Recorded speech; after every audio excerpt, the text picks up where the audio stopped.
Assalamu alaikum dear student, Bismillahirrahmanirrahim. Today our topic is about mitosis. Mitosis क्या है, इसकी discovery किसने की है, इसके कितने स्टेजेस है, तो हम इस सब के बारे में आज जानेंगे इस वीडियो में। तो शुरू करते हैं डिफिनीशन से। माइटोसिस की डिफिनीशन क्या है? The process in which mature parental cell divide into two daughter cell, each receive equal number of chromosome like parental cell। ये वो प्रोसेस है जिसमें दो डॉटर सेल बनते हैं और हर डॉटर सेल को उतना क्रोमोसोम रिसीव होता है जितना इसके पेरेंटल सेल में मौजूद होते हैं। यानी इसमें डिवीजन होता है क्रोमोसोम की, लेकिन उसके तादाद में कोई फर्क नहीं होता। जितना मिसाल के तौर पर इंसान के क्रोमोसोम सेल में 46 क्रोमोसोम होते हैं, अगर इसमें माइटोसिस हो जाए तो हर एक डॉटर सेल को वही 46 क्रोमोसोम रिसीव होंगे। डिस्कवरी ये किसने डिस्कवर किया है? This process was discovered by a German biologist W Flemming in 1982। इसको 1882 में फ्लेमिंग नामी साइंसदान ने, जो जर्मनी से ताल्लुक रखते थे, उसने डिस्कवर किया था फॉर द फर्स्ट टाइम। अब इसके कितने स्टेजेस है? There are 2 stages of mitosis. Mitosis के 2 स्टेजेस है, कार्योकाइनेसिस और cytokinesis. Karyokinesis mean karyon mean nucleus, kinesis mean division. ये दो अल्फाज से बने हैं, karyon and kinesis. Division, it is the division of nucleus. इसमें न्यूक्लियस तकसीम होते हैं। दूसरा स्टेज जो है cytokinesis, the division of cytoplasm. यानी साइटो मीन साइटोप्लाज्म और cell, kinesis mean division, the division of cytoplasm. Occurrences ये कहाँ वाक़या होती है? इन सोमेटिक सेल। सोमेटिक सेल और विजिटल सेल। विजिटल सेल और सोमेटिक सेल वो सेल होते हैं जो बदन में पाए जाते हैं, यानी बगैर गेमेट्स के अलावा, यानी गेमेट्स के अलावा जितने भी सेल है बॉडी के अंदर, इन सब को हम क्या कहते हैं? सोमेटिक सेल कहते हैं, गेमेट्स के अलावा। अब उनके जो स्टेजेस है कार्योकाइनेसिस, ये कार्योकाइनेसिस को हम फर्दर डिवाइड करते हैं 4 फेजेस। और वो 4 फेजेस कौन से है? नंबर 1 प्रोपेज। इवेंट्स, इसके इवेंट्स क्या है? Number 1 chromatin materials condense and coil forming chromosomes. Nucleus के अंदर क्रोमेटिन मटेरियल होते हैं जो दागनमा शक्ल के होते हैं, यानी दागों की तरह होते हैं। उसकी कंडेंसेशन कॉइलिंग से क्या बनते हैं? क्रोमोसोम।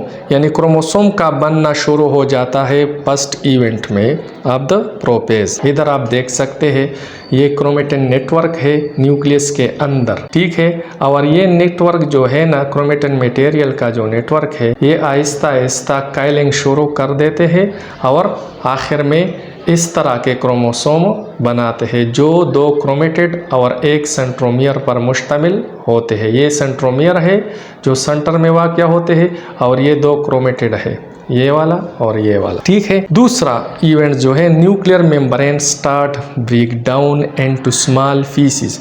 ये न्यूक्लियर मेम्ब्रेन है, ये आहिस्ता आहिस्ता इस तरह के छोटे छोटे टुकड़ों में डिसइंटीग्रेट होना शुरू हो जाते हैं, यानी ये छोटे छोटे टुकड़ों में तकसीम होना शुरू हो जाता है इस स्टेज में। Number 3 2 centriole separate and moves to opposite pole. और जो 2 सेंट्रियोल बनते हैं सेंट्रोसोम से, तो ये अपोजिट पोल को माइग्रेट करता है, यानी एक सेंट्रियोल एक पोल में रहता है, दूसरा दूसरे पोल को माइग्रेट हो जाता है। यानी आप इधर देख सकते हैं कि एक सेंट्रियोल एक पोल पे रहा और दूसरा दूसरे पोल को माइग्रेट हुआ, और ये दोनों एक सेंट्रोसोम से बने होते हैं। यानी सेंट्रोसोम से 2 सेंट्रियोल बनना शुरू हो जाते हैं। 4th in late prophase nucleolus and nuclear membrane disappear.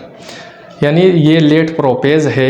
यहाँ क्या होता है? यहाँ जो न्यूक्लियोलस आपको नज़र आता है, ये आहिस्ता आहिस्ता डिसअपियर होना शुरू हो जाता है, और लेट प्रोपेज में ये न्यूक्लियर मेम्ब्रेन जो टुकड़ों में तकसीम हुआ था, ये और न्यूक्लियोलस, ये दोनों गायब हो जाते हैं, जिस तरह आप इधर देख सकते हैं कि, और क्रोमोसोम को वही न्यूक्लियस सेल के दरमियान में छोड़ जाते हैं फ्री, यानी chromosome are sit free in the centre of the cell. Mitotic apparatus appear from the centriole, और सेंट्रियोल से माइटोटिक अपैरेटस बनना शुरू हो जाते हैं। माइटोटिक अपैरेटस जो है, these are 3 type form by microtubule. ये माइक्रोट्यूब्यूल के बने होते हैं और 3 किस्म के होते हैं। एस्ट्रल रे, These are short rays around the centriole and look like star, hence the name aster is given। आप इधर देख सकते हैं कि ये छोटे छोटे एस्टर रे जो है ना, ये सेंट्रियोल से बनना शुरू हो जाते हैं और सेंट्रियोल इस वक्त स्टार की तरह नज़र आना शुरू हो जाता है, जिसकी वजह से हम इसको एस्टर कहते हैं, यानी एस्टर स्टार को कहते हैं। दूसरी किस्म kinetochore spindle fibre. This spindle fibre extend to attach to kinetochore of the chromosome. ये क्रोमोसोम के काइनेटोकोर से अटैच हो जाते हैं। यानी काइनेटोकोर क्या है? काइनेटोकोर जो है complex protein layer around the centriole. ये प्रोटीन का जो लेयर है और ये क्या करता है, ये सेंट्रोसोम को स्पिंडल फाइबर के साथ अटैच करने में मददगार साबित होता है। Polar spindle, it extend from one pole to another. ये तीसरी किस्म की जो स्पिंडल फाइबर है, ये एक पोल से दूसरे पोल तक एक्सटेंड हो जाते हैं। दूसरा जो मरहला आता है पेज जो है मीटापेज है। इसमें मेन इवेंट्स क्या होता है, तो आइए देखते हैं। The chromosome become more visible by further condensation and gain full size and shape and thickness. Spindle fibers start to attach with kinetochore of chromosome. तीसरा event, chromosome arrange themselves in the center of the cell. This arrangement is called metapase plate. मेटापेज में chromosomes इस दौरान मुकम्मल तौर पर बन जाते हैं, यानी मुकम्मल तौर पर क्रोमोसोम बन जाते हैं और डिवीजन के लिए रेडी होते हैं। जिस तरह आप इस डायग्राम में core spindle fibre, kinetochore spindle fibre, यहाँ देखिए ये काइनेटोकोर स्पिंडल फाइबर है, ये क्रोमोसोम के साथ अटैच होना शुरू हो जाता है और क्रोमोसोम जो है तरतीब में सेंटर में, यानी क्रोमोसोम तरतीब से खुलिये के वस्त में आ जाते हैं। इस तरतीब को हम मेटापेज प्लेट कहते हैं और इससे ये मरहला भी ख़त्म हो जाता है और इसके बाद दूसरा मरहला यानी तीसरा पेज शुरू हो जाता है, जिसको हम एनापेज कहते हैं। एनापेज में मेन इवेंट क्या होते हैं? The spindle contract and exert a pull toward their respective pole. दूसरा event, the centromere divide into two due to the contraction of the spindle fibre. Each chromosome divides into two daughter chromosome. 4. The chromosome move toward their respective pole. Anaphase में इस मरहले में spindle fibre में खिंचाव की वजह से centromere दो हिस्सों में तकसीम हो जाते हैं और इससे दो डॉटर क्रोमोसोम बन जाते हैं। हर एक क्रोमोसोम से दो डॉटर क्रोमोसोम बन जाते हैं।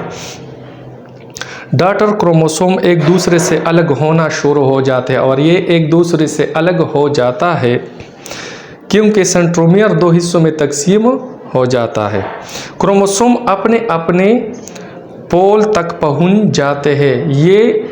ये वाले क्रोमोसोम जो डॉटर क्रोमोसोम है, ये इस पोल की तरफ माइग्रेट कर जाता है और ये वाले क्रोमोसोम दूसरे पोल की तरफ माइग्रेट कर जाता है। क्योंकि किस वजह से? Due to the contraction of kinetochore spindle fibre, और इससे ये मरहला ख़त्म हो जाता है। इसके बाद चौथा जो है टीलोपेज है। टीलोपेज क्या है? ये प्रोपेज का उलट मरहला तस्वर किया जाता है, यानी इसमें जो इवेंट्स है और हमने जो प्रोपेज पढ़ा है ये एक दूसरे के बिल्कुल उलट है। उसका इवेंट और इसका इवेंट बिल्कुल एक दूसरे के उलट है। आइए देखते हैं। टीलोपेज में जो इवेंट है, नंबर 1, स्पिंडल फाइबर डिसअपियर। उसमें स्पिंडल फाइबर अपीयर हुआ था, इसमें स्पिंडल फाइबर डिसअपियर होना शुरू हो जाता है। Chromosome start uncoiling form chromatin material. वहाँ क्रोमेटिन मटेरियल से क्रोमोसोम बनना शुरू हुआ था और अब ये क्रोमोसोम अनकाइल हो जाता है और फिर क्रोमेटिन नेटवर्क में तकसीम हो जाता है। Number 3, nuclear membrane reappear and surround the daughter chromosome. और न्यूक्लियर अपियर में यानी क्रोमोसोम्स के इर्द गिर्द न्यूक्लियर मेम्ब्रेन बनना शुरू हो जाता है। नंबर 4, न्यूक्लियोलस आल्सो रीअपियर, और न्यूक्लियोलस जो ख़त्म हुआ था प्रोपेज में वो दोबारा बनना शुरू हो जाता है। दिस प्रोसेस इज़ कम्प्लीटेड, और ये प्रोसेस भी कंप्लीट हो जाता है। इसके बाद जो दूसरा स्टेज था कार्योकाइनेसिस के बाद साइटोकाइनेसिस, तो वो क्या है, इसके बाद ये कार्योकाइनेसिस कंप्लीट हो जाता है, इसके बाद साइटोकाइनेसिस शुरू हो जाता है। ये साइटोकाइनेसिस जो है it start with an unfolding और invagination of centromere in the equatorial area. This unfolding deepens and deepens, ultimately divide the cell into two daughter cell. Cyto means cytoplasm or cell, kinesis mean division. इस अब cell जो है दो daughter cell में तकसीम होगा, जो इसको हम कहते हैं साइटोकाइनेसिस। ये किस तरह तकसीम होगा, इधर एक एनफोल्डिंग सा बन जाता है सेल मेम्ब्रेन से, और ये एनफोल्डिंग डीपन्स एंड डीपन्स हो जाता है, और आखिरकार सेल को इधर आप देख सकते हैं ये दोनों साइटोप्लाज्म के दोनों तरफ वाले ये एक दूसरे के साथ मिल जाते हैं, और आखिरकार एक दूसरे से डिटैच होकर अलग हो जाते हैं, और resultantly two cell daughter cell बन जाते हैं, जो बिल्कुल अपनी पेरेंटल सेल की तरह होती है। Thank you for watching.